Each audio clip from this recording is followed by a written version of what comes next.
Hello, my dear brothers and sisters. It is Sister Mary, and we are continuing to read through the Bible. We will be beginning in the book of Ecclesiastes.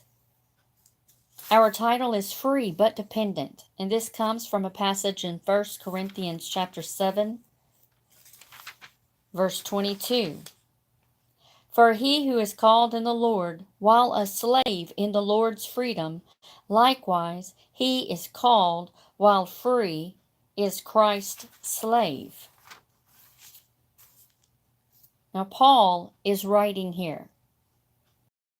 God's servant is the only free man.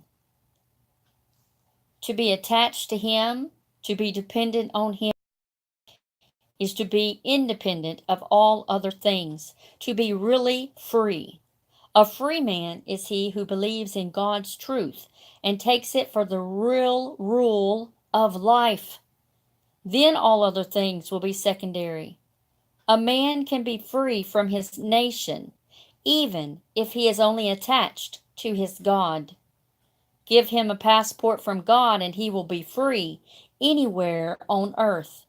The man who is a servant of God, a true servant of Christ, is free from temptation, is free from want, is free from allurement of vice and fraud, free from all the ambitions that contain or bring sorrow, and free from death. He is free, but he is not independent of God. No man can be wholly independent of God and be free. He would be a slave to everything that crosses his path, but he that trusts in Christ is free indeed. He will never be independent of God or Christ or heaven, but when he flings off this body and rises into that eternal realm, when he stands among the angels and among the redeemed, he is still free. Everything is his. All things belong to him. He is Christ, and Christ is God's, but he is dependent and will be forever on the living God. But he will be eternally free in all his relationships to every other thing or power.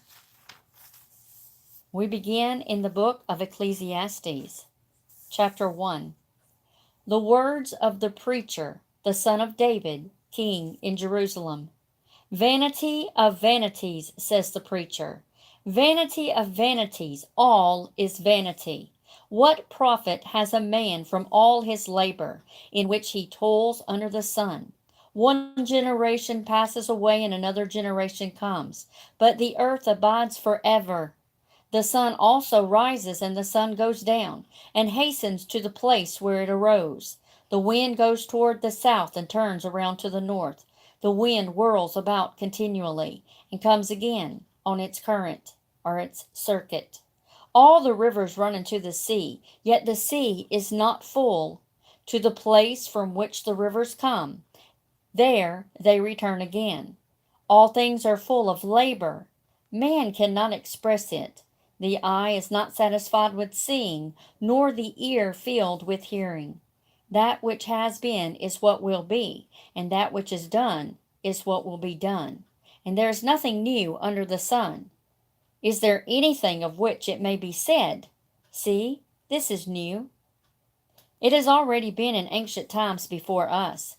There is no remembrance of former things, nor will there be any remembrance of things that are to come, by those who will come after. I, the preacher, was king over Israel in Jerusalem, and I set my heart to seek and search out by wisdom concerning all that is done under heaven. This burdensome task God has given to the sons of man, by which they may be exercised. I have seen all the works that are done under the sun, and indeed all is vanity and grasping for the wind. What is crooked cannot be made straight, and what is lacking cannot be numbered. I communed with my heart, saying, "Look, I have attained greatness and have gained more wisdom than all who were before me in Jerusalem." My heart has understood great wisdom and knowledge, and I set my heart to know wisdom, and to know madness and folly. I perceive that this also is grasping for the wind. For in much wisdom is much grief, and he who increases knowledge increases sorrow. Chapter 2. I said in my heart, Come now, I will test you with mirth. Therefore enjoy pleasure. But surely this also was vanity. I said of laughter, Madness, and of mirth, what does it accomplish? I searched in my heart how to gratify my flesh with wine, while guiding my heart with wisdom, and how to lay hold on folly till I might see what was good for the sons of men to do under heaven, all the days of their lives. I made my works great. I built myself houses and planted myself vineyards. I made myself gardens and orchards, and I planted all kinds of fruit trees in them. I made myself water pools from which to water the growing trees of the grove. I acquired male and female servants, and had servants born in my house. Yes, I had greater possessions of herds and flocks than all who were in Jerusalem before me. I also gathered for myself silver and gold, and the special treasures of kings and of provinces. I acquired male and female singers, the delights of the sons of men, and musical instruments of all kinds. So I became great and excelled more than all who were before me in Jerusalem. Also my wisdom remained with me. Whatever my eyes desired, I did not keep from them. I did not withhold my heart from any pleasure, for my heart rejoiced in all my labor, and this was my reward from all my labor. Then I looked on all the works that my hands had done, and on the labor in which I had toiled. And indeed all was vanity and grasping for the wind. There was no profit under the sun. Then I turned myself to consider wisdom and madness and folly. For what can the man do when succeeds the king? The man do who succeeds the king? Only what he has already done. Then I saw that wisdom excels folly, and light excels darkness. The wise man's eyes are in his head, but the fool walks in darkness. Yet I myself perceived that the same event happens to them all. So I said in my heart, As it happens to the fool, it also happens to me. And why was I then more wise? Then I said in my heart, This also is vanity. For there is no more remembrance of the wise than of the fool forever. Since all that now is will be forgotten in the days to come, and how does a wise man die? As the fool? Therefore I hated life, because the work that was done under the sun was distressing to me. For all is vanity and grasping for the wind. Then I hated all my labor in which I had toiled under the sun, because I must leave it to the man who will come after me, and who knows whether he will be wise or a fool. Yet he will rule over all my labor, in which I toiled, and in which I have shown myself wise under the sun. This also is vanity. Therefore I turned my heart and despaired of all the labor in which I had toiled under the sun. For there is a man whose labor is with wisdom, knowledge, and skill, yet he must leave his heritage to a man who has not labored for it. This also is vanity, and a great evil. For what has man for all his labor, and for the striving of his heart, with which he has toiled under the sun? For all his days are sorrowful, and his work burdensome. Even in the night his heart takes no rest. This also is vanity. Nothing is better for a man than that he should drink, and that his soul should enjoy good in his labor. This also I saw was from the hand of God. For who can eat, or who can have enjoyment more than I? For God gives wisdom and knowledge and joy to a man who is good in his sight. But to the sinner he gives the work of gathering and collecting, that he may give to him who is good before God. This is vanity and grasping for the wind. Psalm chapter 102, verses 1 through 11. Hear my prayer, O Lord, and let my cry come to you. Do not hide your face from me in the day of my trouble. Incline your ear to me. In the day that I call, answer me speedily. For my days are consumed like smoke, and my bones are burned like a hearth. My heart is stricken and withered like grass, so that I forget to eat my bread. Because of the sound of my groaning, my bones cling to my skin.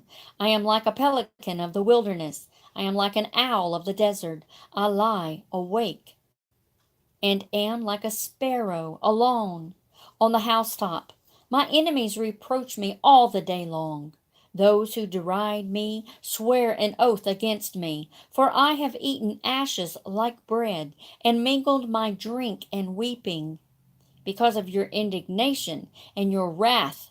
For you have lifted me up and cast me away. My days are like a shadow that lengthens, and I wither away like grass. Proverbs chapter 24, verses 1 and 2. Do not be envious of evil men, nor desire to be with them, for their heart devises violence, and their lips talk of troublemaking. 1 Corinthians chapter 7, verses 20 through 40. Let each one remain in the same calling in which he was called. Were you called while a slave? Do not be concerned about it, but if you can be made free, rather use it. For he who is called in the Lord while a slave is the Lord's freed man. Likewise, he who is called while free is Christ's slave. You were bought at a price. Do not become slaves of men. Brethren, let each one remain with God in that state in which he was called. Now concerning virgins, I have no commandment from the Lord, yet I give judgment as one whom the Lord in his mercy has made trustworthy. I suppose therefore that this is good because of the present distress, that it is good for a man to remain as he is. Are you bound to a wife? Do not seek to be loosed. Are you loosed from a wife? Do not seek a wife. But even if you do marry, you have not sinned. And if a virgin marries, she has not. Nevertheless, such will have trouble in the flesh. But I would spare you. But this I say, brethren, the time is short, so that from now on, even those who have wives should be as though they had none, those who weep as though they did not weep, those who rejoice as though they did not rejoice, those who buy as though they did not possess, and those who use this world as not misusing it. For the form of this world is passing away, but I want you to be without care. He who is unmarried cares for the things of the Lord, how he may please the Lord. But he who is married cares about the things of the world, how he may please his wife. There is a difference between a wife and a virgin. The unmarried woman cares about the things of the Lord, that she may be holy both in body and in spirit. But she who is married cares about the things of the world, how she may please her husband. And this I say for you, your own profit, not that I may put a leash on you, but for what is proper, and that you may serve the Lord without distraction. But if any man thinks he is behaving improperly toward his virgin, if she is past the flower of youth, and thus it must be, let him do what he wishes. He does not sin, let them marry. Nevertheless, he who stands steadfast in his heart, having no necessity, but has the power over his own will, and has so determined in his heart that he will keep his virgin, does well.